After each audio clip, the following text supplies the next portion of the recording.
Hello everyone, this is Priyanka and welcome back to pre explore. So आज से हमारी read की क्लासेस शुरू हो रही हैं जहाँ पे हम सीडीपी का चैप्टर 1 कंप्लीट करेंगे। और इससे पहले हम जानेंगे कि आखिर साइकोलॉजी है क्या ना, और ये कहाँ से आया हुआ है, ये शब्द किस तरह से चीज़ें एज्यूम हुई हैं। और मैं आपको दूसरी बात ये बता दूँ कि रीड में आपको फैक्चुअल क्वेश्चन ज़्यादा मिलते हैं in comparison of CTET. CTET में आपको पेडागोजिकल इशू सॉल्व करने होते हैं और रीड की जो सीडीपी आती है वो फैक्चुअल होती है, जहाँ पे आपको काफ़ी डीप में पढ़ना पड़ता है और फैक्चुअल चीज़ें रेडी नहीं पड़ती हैं। ठीक है, तो उस तरह से हम चीज़ों को कंप्लीट करेंगे। लैंग्वेज 1 लैंग्वेज 2 दोनों की ही सीडीपी है, तो कन्फ्यूज़न नहीं होनी चाहिए आपके माइंड में। और क्लास की पीडीएफ आपको कहाँ पे मिलेगी ये हम लास्ट में जानेंगे। तो चलिए स्टार्ट करते हैं क्लास को। और जो भी फर्स्ट टाइम है चैनल को सब्सक्राइब ज़रूर कर लीजिएगा और बेल आइकन को प्रेस कर देंगे ताकि आपको टाइमली इन्फॉर्मेशन मिलती रहे आपके टीचिंग एग्जाम से रिलेटेड। सो पहले हम ये जान लेते हैं भाई कि जो मनोविज्ञान है, साइकोलॉजी शब्द आखिर आया कहाँ से ना। तो बहुत से साइकोलॉजिस्ट हैं जिनका ये मानना है कि जो ये मनोविज्ञान शब्द है, साइकोलॉजी है, ये दर्शन शास्त्र से आया हुआ है। दर्शन शास्त्र यानी कि फिलॉसफी जिसे हम कहते हैं। ठीक है, तो भाई ये फिलॉसफी शब्द से ही आपका जो ये मनोविज्ञान है, साइकोलॉजी है, जिसे मन का विज्ञान भी कहा जाता है। और टाइम टू टाइम कई सारे नाम इसके चेंज होते गए हैं। तो उन सभी चीज़ों को एक ओवरऑल हम ये जानेंगे ना कि इसकी हिस्ट्री क्या थी ना, किस तरह से मनोविज्ञान की उत्पत्ति होती है। ठीक है, तो ये चीज़ आप समझ गए होंगे कि मनोविज्ञान ये कहाँ से आया है। तो दर्शन शास्त्र का ही एक पार्ट समझते हैं, पोर्शन है, जो कि आज हम मनोविज्ञान के रूप में चीज़ों को पढ़ते हैं।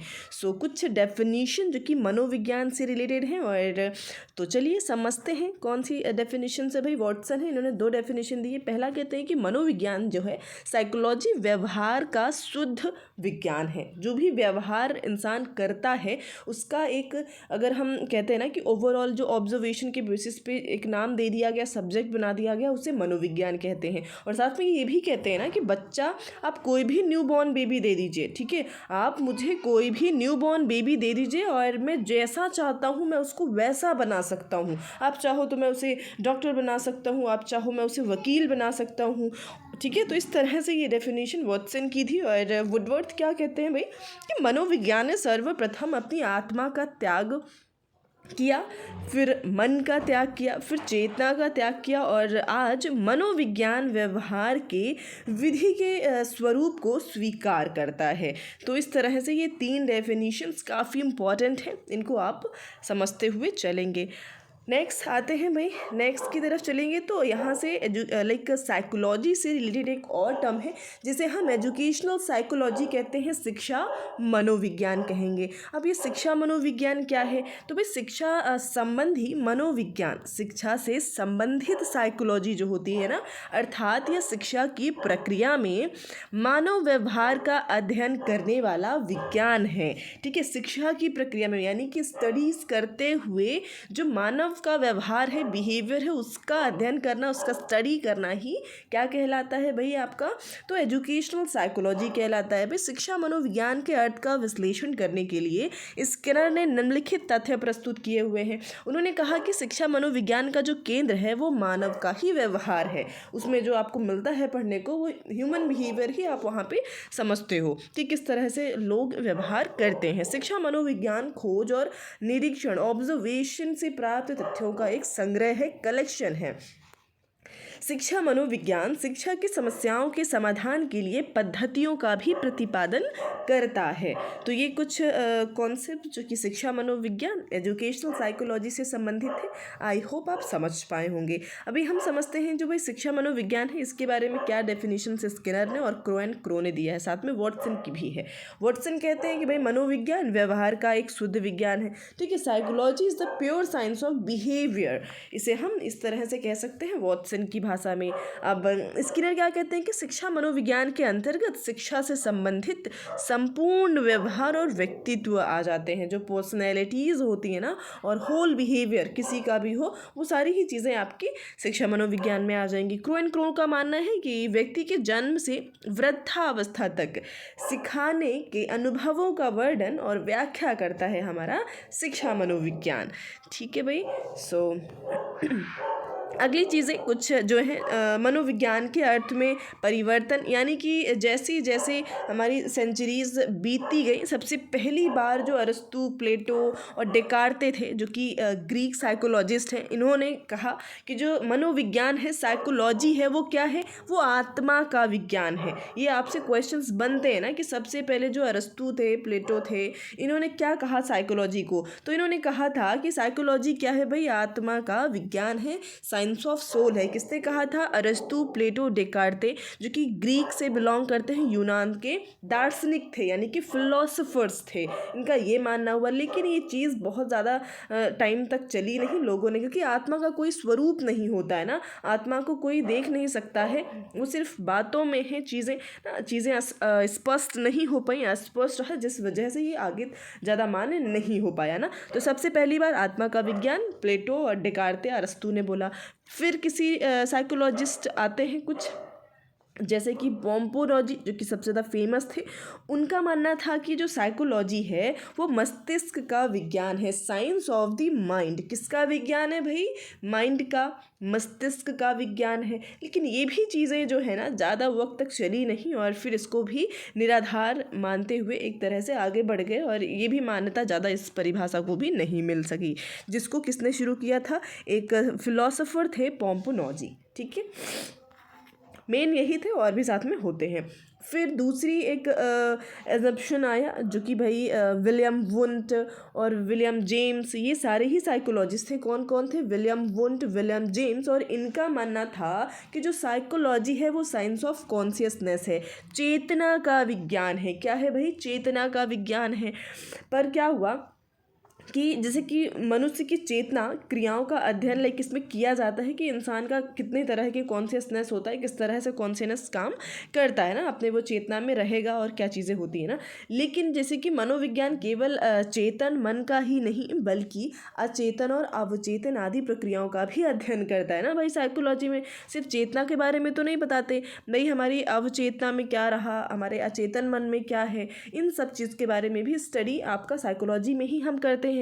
तो मनोविज्ञान का जो ये अर्थ है ना, ये भी एक तरह से लिमिटेड देखा गया कि ये तो सिर्फ और सिर्फ चेतना की बात कर रहा है ना यहाँ पे, तो ये भी आपका एक तरह से सर्वमान्य नहीं हो पाया, लोगों के द्वारा इसको भी मान्यता नहीं मिल पाई। अगला कहते हैं भाई कि साइंस ऑफ बिहेवियर, ये क्या है, तो व्यवहार का विज्ञान कह दिया गया, और ये और इसको काफ़ी हद तक मान्यता भी मिली। ठीक है, अर्थ ये जो भी ये मीनिंग लगाया गया साइकोलॉजी को लेकर के, इसको मान्यता काफ़ी हद तक मिली। बट आपको ये जो एक सीक्वेंस है ना कि भाई पहले इसको ये चीज़ बोली गई, फिर इसको आत्मा का विज्ञान बोला गया, फिर मस्तिष्क का विज्ञान बोला गया, फिर चेतन मन का विज्ञान बोला गया ना, इस तरह से चीज़ें चलती रही। सीक्वेंस आपको पता चल याद होना चाहिए, बिकॉज ये आपके एग्जाम्स में क्वेश्चंस बन जाते हैं ना यहाँ पे। और हाँ भाई, क्वेश्चंस भी हमने इंक्लूड किए हैं इस टॉपिक से रिलेटेड, तो लास्ट तक जरूर बने रहे ना भाई। मनोविज्ञान की संप्रदाय की बात करते हैं। संप्रदाय जो कि भाई एक तरह से, यानी कि एक तरह से जो साइकोलॉजी के फील्ड में जितने भी लोग काम कर रहे हैं, उनके क्या विचार थे, उन्होंने किस तरह की चीज़ों पे काम किया, उनके क्या एक्सपेरिमेंट थे, वो सारी ही चीज़ों को ओवरऑल क्या नाम दे दिया गया, स्कूल्स ऑफ साइकोलॉजी। ठीक है, हर एक के अपने विचार थे, हर एक ने अपनी तरह से चीज़ों को देखा और उसकी थ्योरी भी बना दी, जिसे हम कहते हैं मनोविज्ञान का संप्रदाय, स्कूल्स ऑफ साइकोलॉजी कहा जाता है। ठीक है भाई, सो यहाँ पे जैसे कि मैंने सीक्वेंस की बात करी थी ना, तो भाई पहले आत्मा कहा गया, फिर मन का विज्ञान, फिर चेतना का, फिर व्यवहार का। तो चलिए इन्हीं को समझते हैं और 1 to 1 समझेंगे भाई हम। अब ये इतने सारे संप्रदाय हैं जिनके थ्रू हमें चीज़ों को समझनी है ना पूरे, लाइक पहले संरचनावाद बोला गया, स्ट्रक्चरलिज्म बोला गया, फिर फंक्शनलिज्म, फिर बिहेवियरिज्म, व्यवहारवादी आ गए, फिर मनोविश्लेषणवाद, साइकोएनालिसिस आ गए, गेस्टोल्ट वो दिया है, फिर फील्ड थ्योरी दी गई ना। इस तरह से ये पूरा 7 संप्रदायों में डिवाइड है, जहाँ पे सबसे ज़्यादा इम्पोर्टेंट हमारा पहला हो जाता है, दूसरा, तीसरा, चौथा, ठीक है, और पांचवा। इनको मेनली हमें पढ़ना होता है, पर ओवरऑल हम सभी को थोड़ा थोड़ा समझते हुए चलेंगे। और अगला है हमारा भाई संरचनावाद, स्ट्रक्चरलिज्म था क्या आखिर ना। तो भाई मनोविज्ञान में संरचनावादी विचारधारा के प्रवर्तक जो थे वो थे विलियम वुंट। कौन थे भाई, तो विलियम वुंट थे। विलियम वुंट टिचनर इन्होंने एक प्रयोगशाला की स्थापना करी और 1879 में कहाँ पे भाई, जो जर्मनी के लेप्जिंग नगर में सबसे पहली मनोविज्ञान प्रयोगशाला की स्थापना की। और इस प्रयोगशाला में मानसिक संरचना और क्रियाओं के प्रयोगात्मक अध्ययन को आरंभ एक तरीके से इन्होंने किया ना। ये चीज़ आपको याद रखने वाला है भाई कि सबसे पहली बारी जो प्रयोगशाला है मनोविज्ञान की, साइकोलॉजी की, वो किसने और कहाँ पे स्थापित करी थी, तो विलियम वुंट ने 1879 में जर्मनी के लिप्जिंग नामक शहर में स्थापित किया था। इस प्रयोगशाला में मानसिक संरचना और क्रियाओं के प्रयोगात्मक अध्ययन का आरंभ हुआ। और संरचनावादियों के अनुसार मनुष्य की चेतना विभिन्न मानसिक क्षमताओं और क्रियाओं का योग होती है। और इस विचारधारा में मन, चेतना, अनुभव आदि की संरचना क्या है, किस प्रकार है, यह बताने का प्रयत्न इन्होंने कोशिशें करी हुई हैं।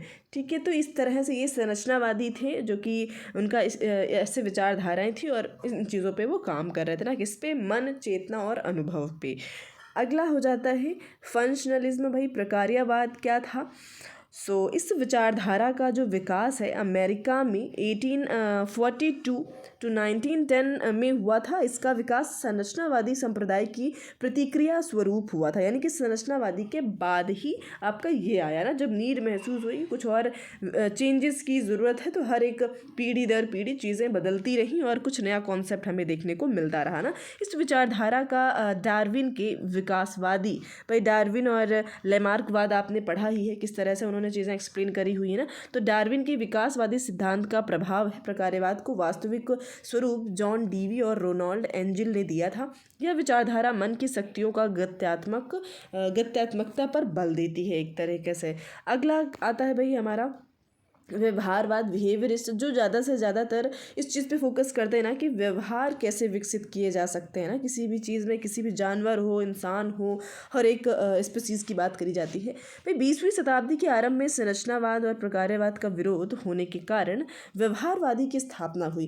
जैसे कि मैंने कहा ना कि वक्त के साथ चीज़ें बदलती गई, लोगों के थॉट्स चेंज होते गए, तो इन दोनों का विरोध किया गया और फिर कौन सी चीज़ आती है, तो व्यवहारवाद आती है। व्यवहारवादियों के जन्मदाता थे जे.बी. वॉटसन। आपको ये याद होना चाहिए कि बिहेवियरिस्ट के एक तरह से फादर कौन कहे जाएंगे, तो जे.बी. वॉटसन थे, जिनकी डेफिनेशन हम पढ़ते हुए आ रहे हैं, तो ये इंपॉर्टेंट हो जाते हैं काफ़ी।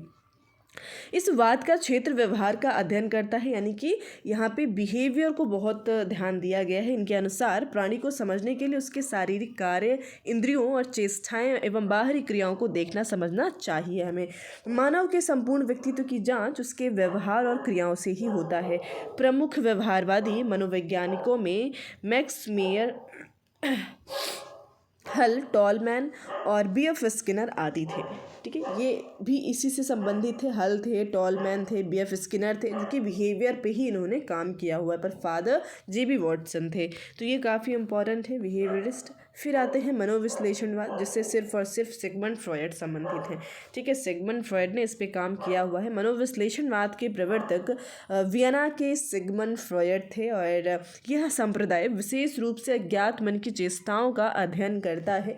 मन का गहन अध्ययन करने के बाद जो तथ्य प्राप्त हुए, उनके आधार पर जिन सिद्धांतों का निरूपण किया गया, उन्हें मनोविश्लेषणवाद का नाम दिया गया। और ईडी या फिर कह सकते हो इदम, अहम और परा अहम, फ्रॉयड ने एक तरह से मन पर शासन करने वाली 3 शक्तियाँ बताई हैं, यानी कि जो व्यक्ति का मन होता है ना, वो 3 तरह से इस तरह से काम करता है, जिसे हम इदम, अहम और परा अहम कहते हैं ना।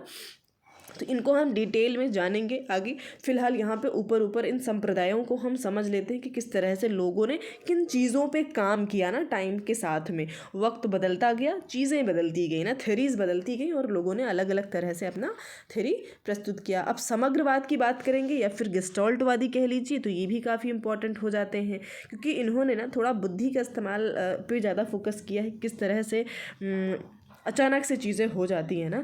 जैसे कि व्यवहारवाद के बाद ही के साथ ही जर्मनी में 1912 ईस्वी के लगभग समग्रवाद का जन्म हुआ और जर्मन भाषा में समग्रवाद को गेस्टाल्ट साइकोलॉजी कहते हैं। गेस्टाल्ट का अर्थ होता है रूप, आकृति, अवयवी, समग्र, पूर्ण आकार या प्रतिदर्श। ठीक है, ये कह सकते हो आप।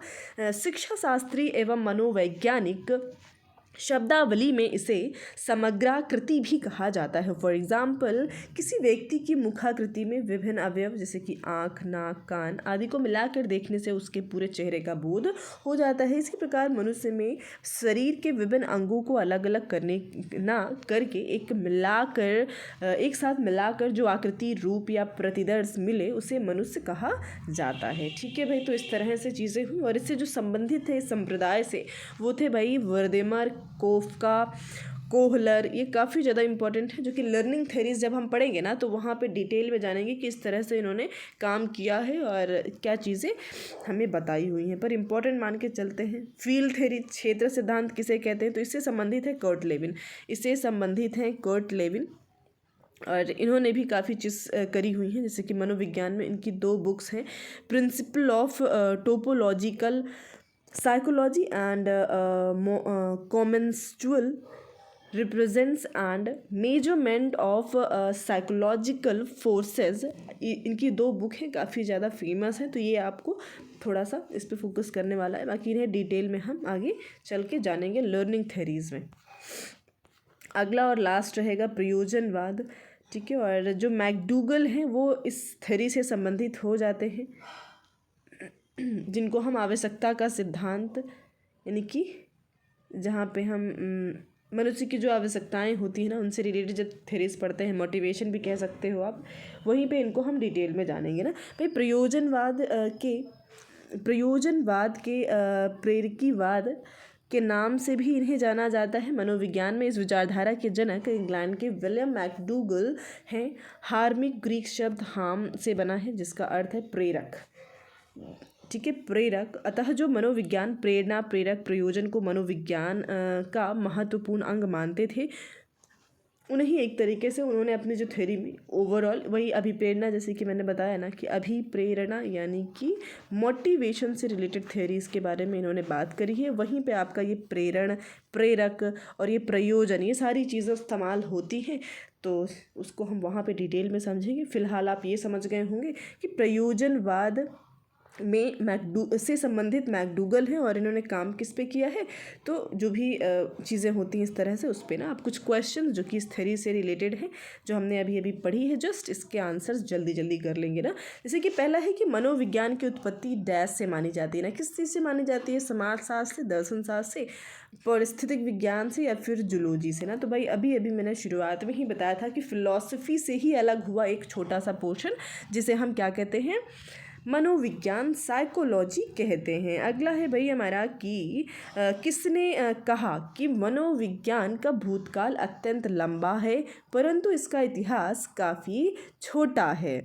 तो ये होते हैं एबिंगहॉस, जिन्होंने इस तरह से ये डेफिनेशन दी हुई है। ठीक है, मनोविज्ञान का जो भूतकाल है बहुत लंबा लेकिन परंतु इसका इतिहास काफ़ी छोटा होता है। अगला प्रश्न है हमारा कि भाई साइकोलॉजी शब्द ग्रीक भाषा के 2 शब्दों से मिल करके बना है, तो ये कौन से 2 शब्द हैं, तो ये आपका पहला ऑप्शन यहाँ पे परफेक्ट हो जाएगा, साइके एंड लॉगस। ठीक है, अगला है कि हर्मन एबिंगहॉस एक थे, ये एक जर्मनी साइकोलॉजिस्ट थे। ठीक है, जर्मन से बिलोंग करते हैं एबिंगहॉस। और अगला प्रश्न है कि मनोविज्ञान का कौन सा स्कूल इस बात पर केंद्रित है कि दिमाग कैसे और क्यों काम करता है। सो ये हो जाते हैं आपके फंक्शनलिज्म यानी कि प्रकार्यवाद, जो कि इस चीज़ पे काम करता है ना कि जो मनुष्य का दिमाग है वो कैसे और क्यों काम करता है ना, तो इस पे काम किया था फंक्शनलिज्म यानी कि प्रकारवादियों ने। सो ओवरऑल हमने क्वेश्चंस प्लस थ्योरी कंप्लीट की है। यहाँ पे ओवरऑल एक हिस्ट्री जानने की कोशिश करी है ना साइकोलॉजी की।